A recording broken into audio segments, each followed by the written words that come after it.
Hey, hope you're good. Just Matt here, just going to shoot a little video for you today, exploring the options that you have available to you for moving away from any potential tension around the neck and the pectorals, which can lead to potentially some referred pain into the arms as well. So some of the strategies that we found really useful, particularly whilst people are spending extended periods of time sitting, perhaps at desks that aren't necessarily designed for themselves or for the work that they normally do.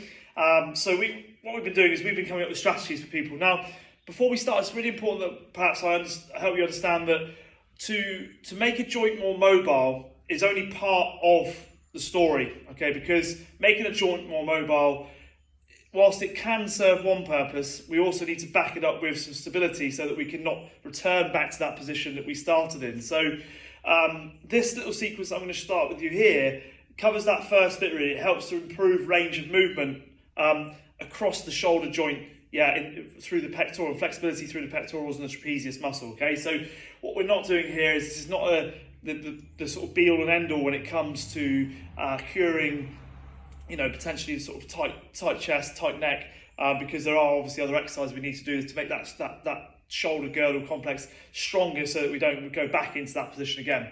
So I'm going to run through with you, I've got 6 different sort of exercises we can do. The first 3 we're going to focus primarily on the trapezius muscle, okay? And the second 3 will be focusing a little bit more on the pectoral area, okay? So what we always like to do, we always like to start off by releasing, okay? So if you've got tension through a muscle, we'll start by releasing that, and then we'll do a few stretches as well there. So get you the cross ball. Now I'm going to, just to show you, I'm going to put that ball there in that trapezius muscle. And I'm going to use, what might be a door frame at home, just to lean into that, okay, to work on any tension that might be there. Then I'm just going to roll across and up and down, okay? Now, you can spend potentially 30 to 45 seconds on each side there without any problem at all, okay?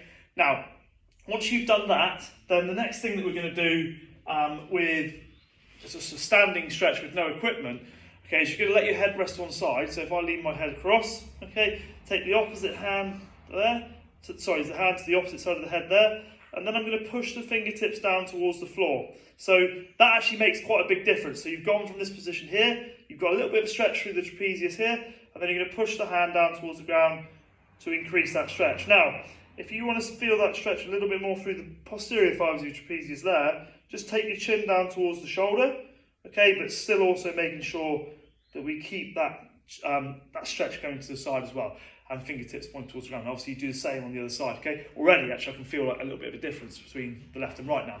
So when we've done that, then the next exercise we're going to do with the band, okay, is a band-assisted stretch. So you need to get your band attached at roughly sort of chest, shoulder height. You're going to pop your hand through the band and loop it around your wrist, okay, so that we're not having to grip that band too much. Now, from there, I've got the tension on the band. This is a little bit counterintuitive. You don't need to be rowing it, okay? What I want you to do is just get the band under tension, so it almost feels like it's pulling you back towards it. And then from there, I'm leaning my head away from that, so I'm creating the stretch. And now I'm going to push the hand back towards the band. Keeping the arms straight, you'll feel an increased stretch through the trapezius here. Now, when you're in that position there, you should try to breathe, relax, okay? Nice deep breaths. So I've gone into the stretch, got my head to one side, I've pushed my hand away, okay, and now I feel the stretch more so. Okay, we can just, again, rest there, sort of around 40 to 45 seconds. For me, works quite nicely. Okay, you could increase that to 60 seconds, no problem at all, and do the same on the other side. All right, so there are your 3 sort of trapezius area stretches and mobility. Next thing we'll do is if we move to the pec area. Now, you could equally do this one with the foam roller or the cross ball, okay? Quite like the foam roller, okay, it sits nicely in that little crease there. Just to reiterate, we're not trying to hit this point of the shoulder here, okay, we're in that crease, okay, where the pectorals come in, okay, before they fan out across into the shoulder there, so they're sort of coming from our sternum across into the shoulder there, right? So we're in that little crease, all right, there. Get your foam roller, pop yourself on the floor, okay, and with that, you're going to go thumb down towards the floor, and we're going to roll in that crease. Now, if you find somewhere that's tender, feel free to hold on that. Okay, and that's where you'll stay, and hopefully it will release slightly, and then you roll again. Okay, now we'll do both sides obviously on that again, sort of 40 to 45 seconds on each side. We think works quite nicely. As I said, the next one we'll do, okay, a little bit more specific, okay, with the with a lacrosse ball. Okay, same principle. You can do this against the wall or on the floor. Okay, we're on the floor there. Yeah, and you may just find the lacrosse ball just gets into any corners that the foam roller couldn't. Okay, and we're working our way through there, just trying to release off any areas of tension by holding on them for a little period of time and then moving on again.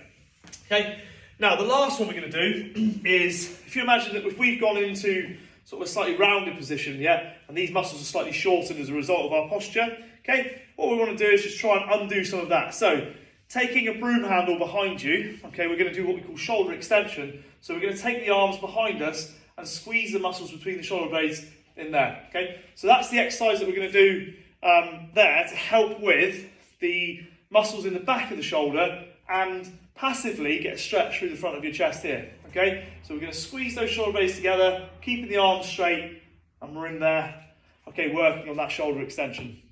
All right, so you've got 3 exercises for the pectorals, and then the 3 that I showed you before that for the trapezius, okay? Doing them regularly will probably help you in terms of improving range of movement. Once you've done that, you then obviously need to think a little bit more along the lines of improving stability around that joint as well, so that we don't end up back there, and then obviously the habits that led to that. Okay, so any questions on that, let us know. Otherwise, my suggestion is give that a go. You know, any sort of adverse pain, obviously seek, you know, go and see your physio, go and see your osteopath, yeah, sports therapist, whoever you need to see to take a sort of obviously more of an in-person look at you. But those exercises you may find useful and a source to help you move away from pain.